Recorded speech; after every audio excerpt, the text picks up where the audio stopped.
D'autres événements retiennent l'attention ce soir en Abitibi-Témiscamingue. Bienvenue. D'abord, scène judiciaire. Ruby Bélanger-Couture, accusée de tentative de meurtre, a été remise en liberté plus tôt aujourd'hui après son retour au palais de justice d'Amos pour la tenue de son enquête sur remise en liberté. Le 31 octobre dernier, à la Morandie à Rochebeaucourt, la suspecte aurait blessé gravement un septuagénaire à la tête, selon ce que rapportait la SQ. La femme de 30 ans doit maintenant se soumettre à plusieurs conditions, dont ne pas entrer en contact avec la présumée victime, ne pas posséder d'alcool, de drogue ou d'armes. Son retour en cours est prévu le 26 janvier, toujours à Amos. Et une collision, une seconde en moins d'une semaine, a causé un décès hier vers minuit 45 sur la route 117 dans le secteur Louvicourt, au kilomètre 460. Selon la Sûreté du Québec, le conducteur a dévié de sa voie pour une raison inconnue et percuté le véhicule lourd que vous voyez. La route a été fermée pendant la nuit, en matinée aussi, la circulation qui s'est faite en alternance. Et après les banques alimentaires de notre collègue Yohann Carrière, hier, il est revenu pour dresser le bilan du temps des fêtes avec les restaurants et hôtels de la région. Une période sans grande surprise pour ces institutions. Son compte rendu à nouveau. Il n'y a pas eu de grande surprise pour les restaurateurs et hôteliers de l'Abitibi-Témiscamingue lors des dernières semaines. En restauration, le temps des fêtes a été une période un peu plus achalandée, mais pas plus que dans les dernières années. À Rouyn-Noranda, la poutinerie du cuivre, qui a déménagé dans la dernière année, se dit satisfaite de sa dernière période des fêtes. Les clients nous ont suivis, ils ont été là, ils ont été fins. Je vous dirais que oui, on a eu un petit peu plus d'achalandage parce qu'on a déménagé en centre-ville, fait que c'est sûr qu'on attire un peu plus de monde.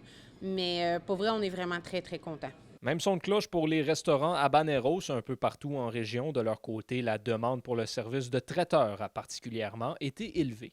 Ça a roulé beaucoup cette année.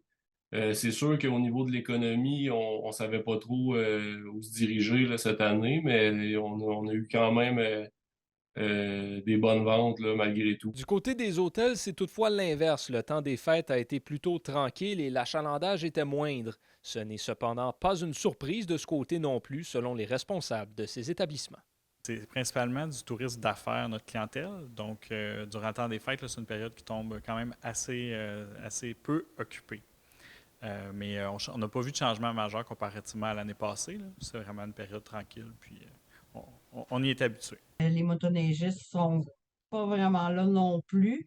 Eux peuvent aider un peu là, l'entreprise à reprendre des plumes un peu tout ça, mais cette année, c'est pas le cas là, avec la température qu'on a. Pour ce qui est de l'inflation, les différentes institutions de la région ne semblent pas s'inquiéter de perdre leur clientèle. Si certains impacts se font ressentir, la loyauté des clients envers les restaurants et la nécessité des hôtels pour les voyageurs limitent les dégâts. Je dirais qu'on ne voit pas d'impact sur la demande qui est causée par l'inflation. L'économie est très forte, les gens ont à venir en Abitibi, viennent encore. T'sais, on a gardé nos mêmes portions, on les a pas réduits. Ça, c'est ce qui fait notre réputation aussi. Puis pour vrai, les gens sont au rendez-vous. Yohann Carrière, RNC Nouvelles. Le 6 de l'Abitibi-Témiscamingue a annoncé sur ses réseaux sociaux que le premier bébé de l'année dans la région est né à l'hôpital de Rouyn-Noranda. La famille du poupon a préféré ne pas divulguer d'informations quant à son identité. Et pour ce qui est du second bébé, originaire de Sainte-Terre, c'est Jackson Daigneault qui apparaît justement à l'écran. C'est l'enfant de Jenny Lee Tremblay et de Samuel Daigneault. Le garçon est né à l'hôpital d'Amos le 2 janvier à 1h09. Et la SOPFEU s'inquiète de l'avenir des avions équipés de réservoirs d'eau étant donné les feux de forêt historiques l'été dernier.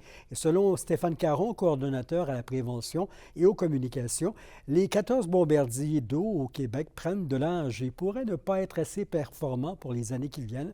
4 de ces avions ont plus de 50 ans, les autres ont entre 25 et 30 ans. Des mises à niveau sont prévues dans les années qui viennent pour continuer de combattre les incendies efficacement. Il y a déjà une partie de la flotte là, pour laquelle la solution elle est sur la table et en cours de réalisation. Les CL415, là, on est les premiers au monde à faire complètement l'avionique de ces avions-là. C'est long, mais après ça, ça va leur donner une durée de vie de 25 ans supplémentaires, peut-être même 30 ans. Mais il reste encore les CL215 pour lesquels il faudra trouver une solution. Dans un peu plus d'une semaine, le 13 janvier, va avoir lieu le match d'impro Gaspé contre Rwanda. Ça va se dérouler en téléprésence. Le match sera animé par François-Étienne Paré et Valérie Côté. C'est grâce à la station Scénique que l'organisation réalise un match d'impro entre ses équipes dans des villes différentes. L'expérience doit entre autres être axée autour de la connectivité réactionnelle entre les salles. Les Foreurs de Val-d'Or sont allés faire un tour à Boisbriand hier soir pour y affronter l'Armada au Centre d'excellence Rousseau, mais ils ont perdu 6-1. Charles-Antoine Pilote a été le seul marqueur du Vert et Or en seconde période. Le prochain match est prévu ce vendredi pour Val-d'Or. C'est à domicile à 19h contre les Olympiques de Gatineau. Et après Gilles Laperrière, au cours de la saison, la grande famille des Citadelles de Rwanda perd un autre pilier en M. Richard Paquette. L'homme a été foudroyé par un AVC le 19 décembre. Il a malheureusement rendu l'âme la nuit du 1er janvier. L'homme qui avait 75 ans a consacré 40 ans de sa vie au monde du sport dans la région. 12 ans à titre de gérant de l'équipe M18-3A. On lui rend hommage brièvement avec son fils, Martin Paquette. Comme fils, doit être fier, il a eu une bonne vie.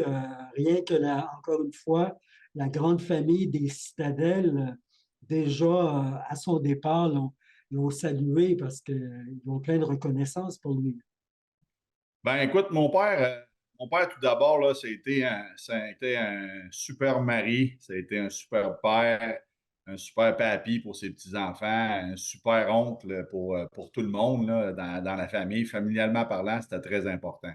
Mais sa deuxième famille, c'était sa famille sportive puis sociale. Fait que c'est beaucoup impliqué au cours des 40 dernières années, que ce soit dans le baseball, dans le hockey, coacher des clubs de baseball, gérant de clubs de hockey. Il a fait sa marque comme ça. Là. Et puis, au courant des 12 dernières années, il a arrêté il y a 2 ans, mais il a été 12 ans directeur général là, des Citadelles. De ton côté, toi, ça a été spécial. Tu as été longtemps coach des Citadelles. Alors, ton père était là autour. Vous avez partagé cette passion-là? Bien, c'est sûr que mon père me communiquait là, la passion, là, le dévouement pour à peu près tous les sports qu'il y a. Là. Donc, moi et mon père, on jasait de sport. On était toujours en train de s'astiner de situations sportives, d'échanges probables. Et puis, on a coaché. Il était mon gérant. Tout d'abord, quand j'ai joué.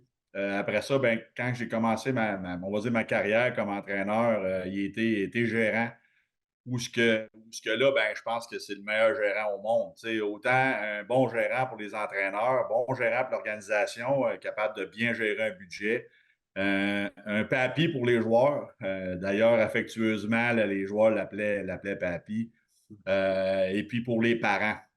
Puis il savait être capable de rallier une situation difficile dans certaines décisions que les entraîneurs avaient à prendre, rallier le groupe de parents favorablement aux décisions difficiles que les entraîneurs pouvaient prendre, et puis de communiquer ça positivement. Les nuages restent avec nous et bonne nouvelle, ils nous enneigeront dans les jours qui viennent. Il y a 40 de probabilité de flocons ce soir, mais ce sera froid avec moins 22 en Abitibi, moins 17 au Témiscamingue. Attention aussi au froid éolien. La baisse des températures occasionnée par des vents qui souffleront du sud-ouest de 20 à 40 km/h avec 2 cm de neige demain, vendredi. Au mercure, des températures de moins 4 à moins 8 entre Fabre et la réserve faunique La Vérandrie. On a perçu des flocons intermittents pour le week-end et autour de moins 10 degrés. C'était vos infos régionales. Notre équipe, tant au national que dans la région, reprend le collier de l'information pour vous. Encore merci de nous rejoindre. Passez une excellente soirée. À demain, bien sûr.